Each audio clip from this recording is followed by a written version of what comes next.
All right, what's going on, guys? We are back with a fresh new topic. Today's topic is going to be the top 10 fitness myths revealed. There's a lot of BS in the fitness industry, just a lot of misconceptions. So, something that I want to bring complete clarity around today. The top 10, I just picked the top 10 that I hear a lot, just talking with people every single day. Just want to give you guys complete clarity around these topics. And then if you have questions, hit me up on Facebook, Instagram, my website, thebodyops.com.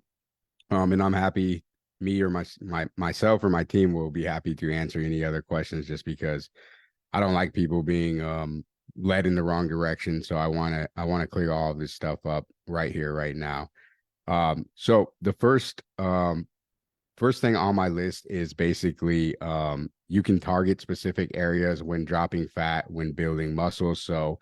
You can tighten tone specific areas, but you can't necessarily. So, like an example of this would be I talk to women that are like, hey, I want to keep my butt, I want to keep my boobs, but I want to, lose my waist, lose my belly, whatever. So, typically, when you drop body fat, when you build muscle, you build it or you lose it all over the body. So some of us are prone to having more body fat in specific areas.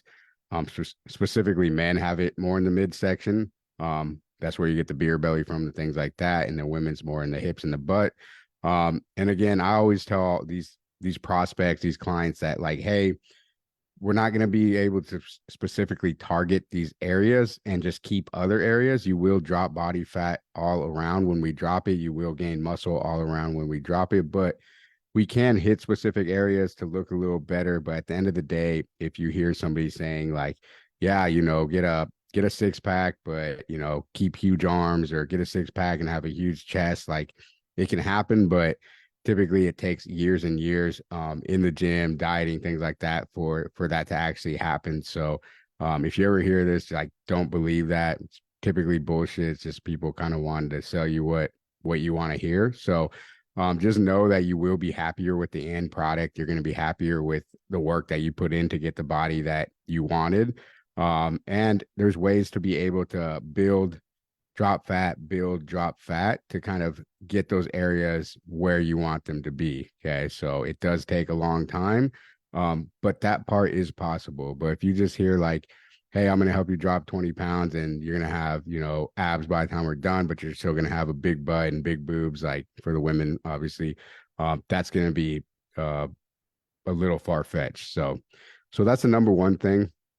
Second thing on my list, and this goes for a lot of military, police, firefighters, first responders in general, or even veterans that did serve. And you think that running, or somebody told you that running is the best method to drop body fat and just get back in overall shape. So running is good, but the thing is, you don't absolutely have to run to get in great shape, especially cardio shape. Especially nowadays where we have more hit style workouts, we have different things we can use for body weight workouts, get our heart rate up, keep it elevated, bring it back down, get it back elevated. So there's just so many different ways to go about like actually getting in shape that running, maybe back in the day, it was kind of just like the limited options, but we have tons of options now. And I honestly don't recommend running for somebody that just hasn't done it in a long time. That's typically where we see a lot of injuries is people start a running program again. It's not even a program. You can't call it a program. It's basically like, yeah, I used to be able to run 3 miles, no problem, 5, 10 years ago. And then you think you're just going to go right back into it. Or even just starting out running 2 miles. Like typically we see people hurting themselves. They got knee issues, things like that. And running is good for your heart, but it's not necessarily always going to get you in the best shape possible. I think a lot of the reasons that the first responders think this is because um, it's typically what you do in an academy, in boot camp, and things that we need to get a lot of people in shape quickly, right? And it's actually a camaraderie thing too, where we're all running together. Maybe we're running, we're cheering, a chant type of thing.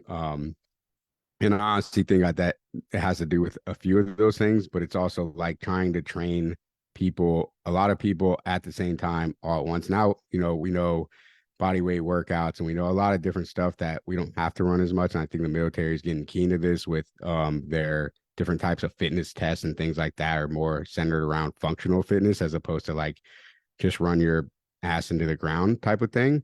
And again, running's still good, especially if you enjoy it, but it's not the end all to be all. So, especially if you haven't done anything for a while, I recommend even just walking for a little bit or running in intervals. So, running a block and then walking a block, running another block, or running for 30 seconds and then walking for 30 seconds.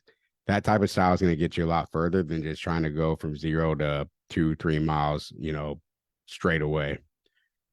Cool. So the third thing is the third typical, myth I hear is eating later at night, it is gonna get you basically to gain weight. I get on the phone with people all the time where they're like, yeah, I quit trying to eat after 7 o'clock. For some reason, I don't know when this got started. I remember hearing this back when I opened my gym, like, I stopped eating, and I think it's a good thought. People, when they stop eating at 7, they're going to consume less calories. And they're not going to go to bed on a full stomach, which is a good thing, but it's also, I think, became misconstrued with like, oh, you're going to lose weight if you do this, or you're not going to gain weight if you do this. And honestly, I think what happens is people that eat late at night, they wake up in the morning, they might weigh themselves, and then of course you're going to be heavier, right? Because you've been sitting on all that food. Typically, if we're eating later at night, we're eating a lot of heavy carbs, sugars, fats, things like that. So when you step on that scale, it is going to be pretty drastic, right?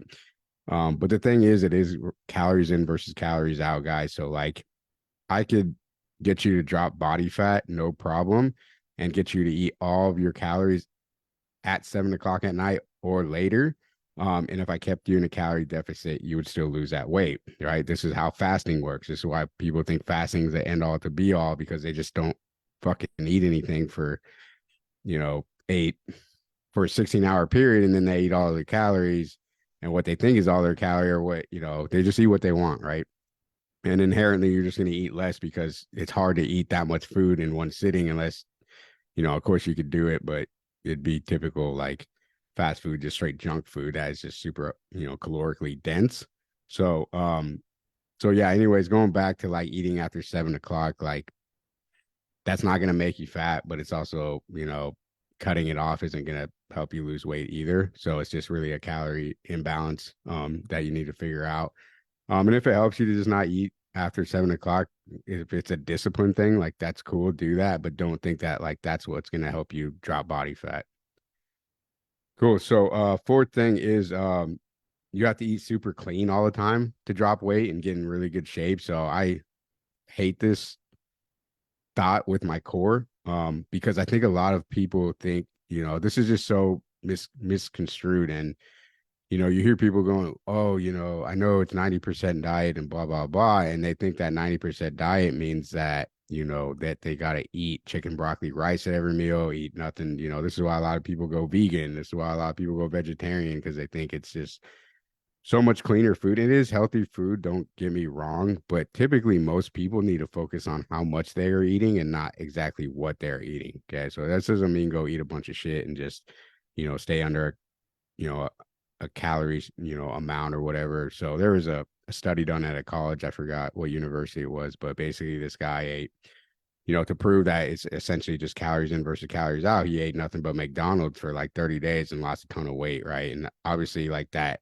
isn't the way to go about it, but it proved that it's not as much as far as weight loss goes and fat loss goes. It's not as much as like what you're eating, but how much you're eating. Right. So I try to have a balanced approach with this. So I still eat fruits, I still eat vegetables, I still eat lean meats, but I also have, carbohydrates. I have bread, I have rices, I have I have candy sometimes, I have dessert sometimes. I have fatty like fried food sometimes.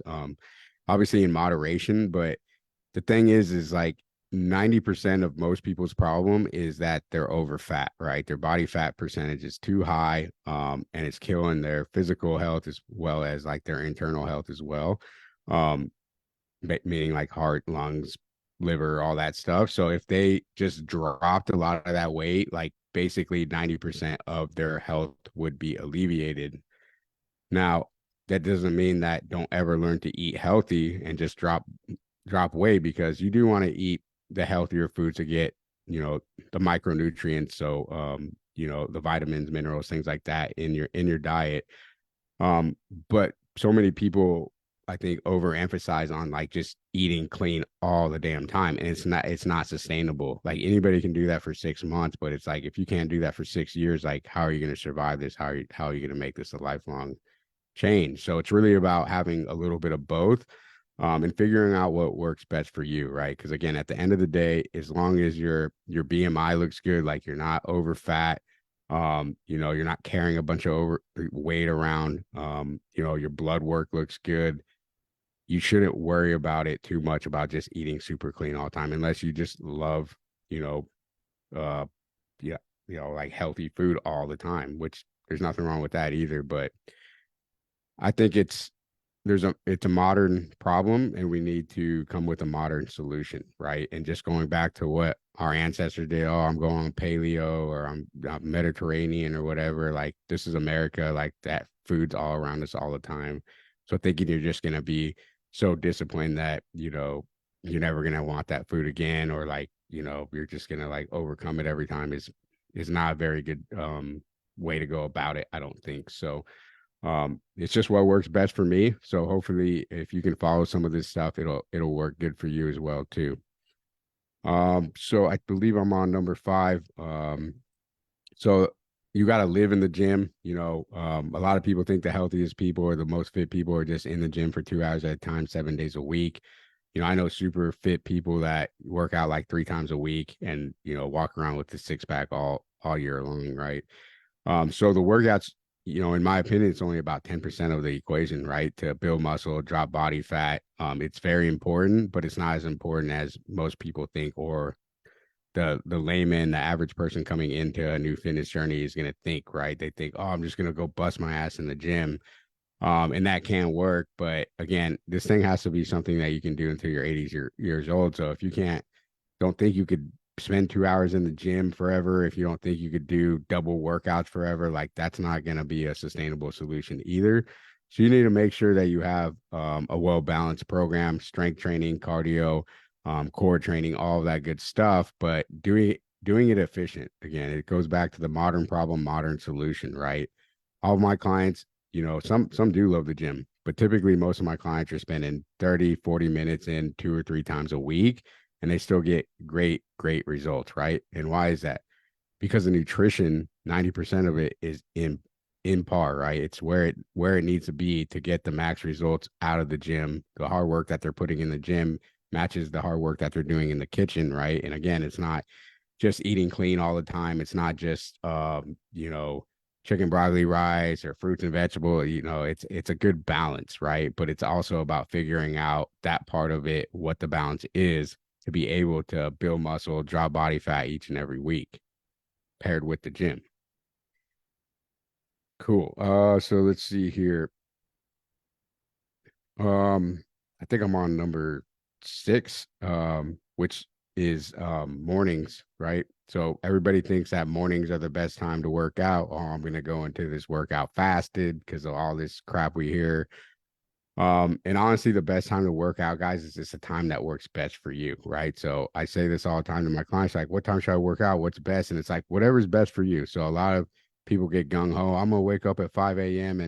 and do XYZ. And it's like, you never did that in your life. So like, why do you think now you're gonna just start doing that and stick to it, right? And not saying that people can't change, but it's got to be realistic. If you're not a morning person, you're not a morning person. Sometimes you got to become a morning person just to make it work. Like my wife, she was absolutely not a morning person when I met her. But because we have kids and things going on throughout the day, the only time she can get a workout in is in the morning. So she had to become that morning person, right? And it's crazy because I was always kind of a morning person. Like I could get up and do what I got to do and not ever go back to sleep during the day. She would take naps and all that. And now she's actually almost more of a morning person than I am. Like there's times where she's getting up at 4:45 a.m. I get up at 5. She's up before me, and then there's times where it's like, she like I have to miss a workout for whatever reason. She like hardly ever misses. So I'm super proud of like how she has transformed herself, right, into becoming the person that she needs to be to to keep her health at the forefront, right? Um, and the opposite is true for people that, have stuff to do after work, right? So like a lot of times people will be like, I'll just do it after work. Or what we get a lot of actually when our clients come in, we're like, hey, when do you want to do your workouts? Oh, I'm gonna do probably just, mornings this day and then evenings this day and we're like, nah, you got to pick one or the other. Like it's too wishy-washy. That's one thing we try with our clients right away is just to get all the wishy-washy bullshit out of the way. It's like you're picking a time 2 or 3 times per week at minimum and you're sticking to that time. You're not going to go up and down, right? Because what happens when you go up and down, it's like you have all the good intentions, but because you left it so wishy-washy, so open, that you skip it, right? And then that becomes a habit in itself. You're just skipping workouts. So, hey, I did it once, like, and once you do it once, it's a slippery slope. Like you're gonna continue to do it. But if you just have that time, whether it's Monday, Wednesday, Friday at 5 a.m., this is when I go. I get to sleep in on Tuesday, Thursday. That's going to be way more sustainable and way more logical for you to actually be consistent with than it's going to be, oh, Monday I'm going to go 5 a.m. Tuesday I'm going to go 6 p.m. Wednesday I'm going to go 6 a.m. Like that never works, right? So you got to make it realistic to you, your goals, but you also got to be logical about it too. Like you got to make it make sense. Like if you got a bunch of kid, soccer practices and all this stuff after work, like don't tell me I'll be here every day at 5 p.m. as long as my kids don't have soccer. Like that's bullshit. Your ass is just gonna have to get up. So and vice versa. Like if you can't get up in the morning or you just start work super early, like you're just gonna have to suck it up and do it at the end of the day. So hopefully that clears things up. There is no magic workout time. There is no time where you burn more fat. Fasted workouts don't do anything more because essentially you're just burning the same amount of calories as you would anyway. The only difference is you didn't put calories in your body before, but you'll probably consume just the same amount of calories as after the workout anyway. So hopefully that clears that up. Number 7, so lifting weights is going to make you bulky. Get this a lot from women, not so much anymore, but back when I started my gym, it was, a lot of that. Well, I don't want to lift heavy weights because I'm going to get bulky. I think as the fitness industry has grown, we've seen, CrossFitters and just women bodybuilders, and some do look bulky. I'm not gonna lie to you. Typically, most, especially in bodybuilding, the women that are bulkier are taking testosterone or some kind of steroid to get them to be that. Men have higher levels of testosterone, which is how we get facial hair, how we get bigger, things like that. So women aren't gonna get that as much. I always tell the women like, hey, if anything, you're just gonna get more tone. You're gonna get more tone, more tight. You're gonna drop body fat. Like you're gonna like the end product by lifting, right? Because lifting just helps you look better in general. Like especially today's day and age, like I think women with a little bit more muscular frame, like not I don't need a bunch, just me personally, but like just tone and tight. Like I like that more than somebody that's just it's weird because you can almost tell the women that they're cute, but you're probably never worked out like a day in your life, somebody like Taylor Swift, like she's not ugly, her body's not terrible, but like it looks like she hasn't ever worked out because you can tell when a woman works out, right? Her arms are like leaner, toner, her booty just looks like tighter and better. Legs are like more toned. So I don't know. I can just always tell when a woman works out versus somebody that's, just they're cute, but it's like yeah, I mean, you probably have never lifted a weight ever, and for me, that's a big deal just because I like women that take care of themselves. So if it's like you just been getting by with your genetics your whole life, just tiny, like that doesn't impress me much. Cool. So we are on number 8. You can't get back into shape if you have injuries. So this goes out strongly to my veterans, or just, any first responder. I get it. We're all fucked up. We're all messed up. Our body's messed up. Like we basically gave our body to, whatever bigger thing than us that we enlisted in. um, and the thing is that's complete bullshit. I see that all the time. It's like, well, I got this problem, I got that problem. Here's the thing: is like you have modifications, you can get modifications, you can do it. We have, a client. I'm gonna shout him out almost every time you hear me talk about injuries. Josh, no legs, arms are all messed up. Technically a quadriplegic. he lost 55 pounds with us. So it's like if he can do it, nobody else has any excuse in my book at all. So, and he's not the only one. We've got several vets with shoulder injuries, knee problems. Myself, I had back surgery at the age of 24. I still deadlift. I still jump around, do the things I want to do. I got knee issues, you name it. So it's like, do I do I go balls to the wall every single workout? No, I know when I need to scale back a little bit because like, hey, my back ain't feeling it today or whatever. But the goal is to fight another day, right? And um, as long as you're actively trying to get better, you can find things that are going to work for you to be able to get behind and be in good shape. So the injuries is a bullshit excuse. So please don't come to me with that. Um, so number nine, cardio can get you back in shape the fastest, best way. And this is crazy to me because I feel like this is a myth that should be broken by now. Like people shouldn't be doing long, steady states of cardio unless they want to like, do a marathon or like endurance athlete of some sort. But you still see this all the time. You see the hamsters on the wheel, when you go into the gym all the time. And I even see fitness influencers, I'm gonna do, every day I do, you know, 40, 50 minutes of cardio, blah, blah, blah. And it's like, that's cool, but it's like, I don't know. You could just walk a little bit and lower your calorie intake and achieve the same thing from that. But people still think it has like these fat burning powerful effects. And it really doesn't. So I'd rather just save my time and not be, bored to death on a fucking treadmill or bike or something and just either cut my calories a little bit or just walk more. Okay. Cause it's doing the same thing as cardio. It's just getting you active more. Cardio obviously has the benefits of like increasing your heart rate and just making your heart and lungs stronger and things like that. And if you're doing it for that, that's cool, but you don't need to do 40, 50, 60 minutes of steady state cardio for that. You could literally do interval training or even just lifting for that. And I say that with a grain of salt because a lot of weightlifters don't do any cardio and they don't ever get their heart rate up past the point of like when they're just lifting, a weight, not having much rest in between. So I think there's a good middle ground there. So whether it's, doing one day of like a longer cardio session or just incorporating more hit training during your sessions. But going back to my point, like steady state cardio is not going to help you burn more fat. It helps you burn more calories. But at the end of the day, like I said, as long as I have the calories to work with, I'd rather just cut my food a little bit than just every single day I'm doing 50 or 60 minutes of cardio like that.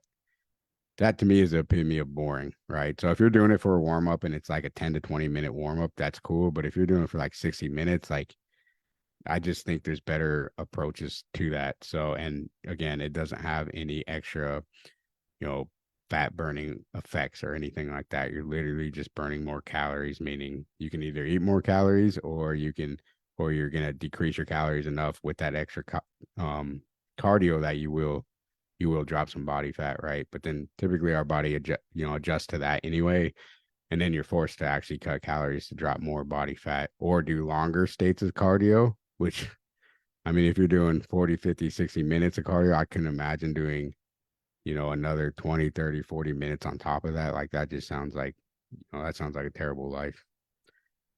Cool. And last one, number 10, guys. So you shouldn't need help when getting back in shape. You should be self-motivated. You shouldn't need the help. So I think a lot of people with ego, I was gonna say men, but I think women are like it too. So a lot of men and women this have more are more egotistical and not in a bad way, just meaning like, yeah, I can do this and it's a good way to be for most things. But the thing about fitness and health is like it's an actual tool, right? It's actual education behind it. You need to get taught properly, and we never really were. And this is why all these misconceptions come up and people believe them. So if you start looking at it through the lens of like, hey, I need to actually learn this skill, right? Because once I actually have the skill, it's not something I have to keep relearning, right? As opposed to going to these one diet to the next workout to whatever. Learn the skill, do it the right way. Once you have the skill, you're going to be able to have that for the rest of your life. It's like going to the Home Depot and buying a shovel, right? you don't have to keep going and buying a new shovel every time you want to dig a new hole, right? You just gotta know how to use that fucking shovel, right? So that's how you got to look at it, is like as fitness, as education, right? Same thing with going to college. It's like you pay hundreds and hundreds and hundreds of thousands of dollars to go get a degree and get educated, but you won't spend a few hundred, few thousand on your own body, something that's going to benefit you for the rest of your life. So you really have to think about it like that. It's okay to need the help, to need the accountability, especially as a first responder. We're used to getting told what to do, when to do it, how to do it. We need to be able to have that again place in our life, so that way we're being held accountable to what we know we should do, and it's not just somebody telling you to do it. It's actually somebody guiding you along the way to do it the right way. So I think that's huge for veterans, first responders, just because that's what typically what we're missing. We're like ex athletes. That's why most ex professional athletes, or even college athletes, even high school athletes, they end up getting out of shape. Why? Because nobody's making them do anything anymore, right? And when somebody, or at least you have the appearance or perception of somebody making you do something, it's just a lot more powerful motivator sometimes than an internal motivator. Eventually, you want to have the internal motivator, and that's not even motivation. Typically, that's just like routines and habits, and you've done it for so long. Is like, this is what you do. But starting out having that external motivation, that external accountability is just such a crucial thing to your fitness journey. I even needed it. So, and I'm sitting here as a fitness professional and telling you I had a coach for like 4 years, right? So if I, you know, need a coach, then and I've been doing this for this long, like probably you need a coach too, and there's nothing wrong with that. So anyways, guys, that's it for my top 10 fitness myths revealed. I hope you guys got a lot from this. Please share this episode. If you haven't given the podcast a 5-star review, I would truly appreciate that. Just help spread the word.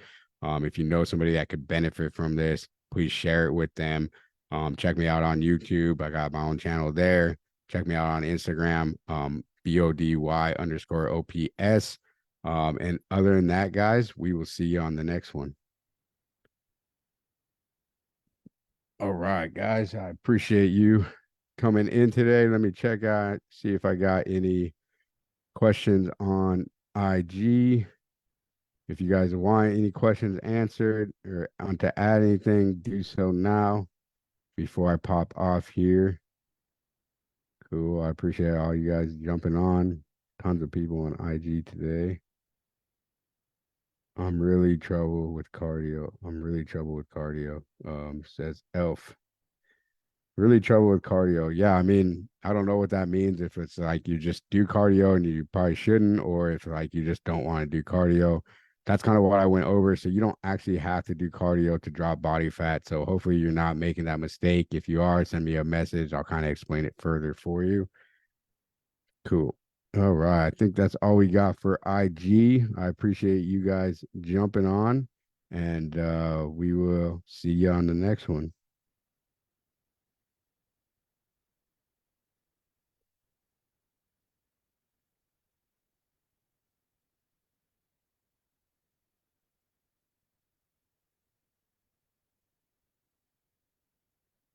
All right, Facebook. Let's check out if we got anything going on here. All right, Steven, what's up, brother? I appreciate you watching, man. Hashtag live if you guys are watching this live. Hashtag replay if you're watching it after the fact. Don't have much on Facebook. It's like 3 o'clock my time, so everybody's probably still working. But hopefully you guys watch it later. And yeah, we'll see you on the next one, guys.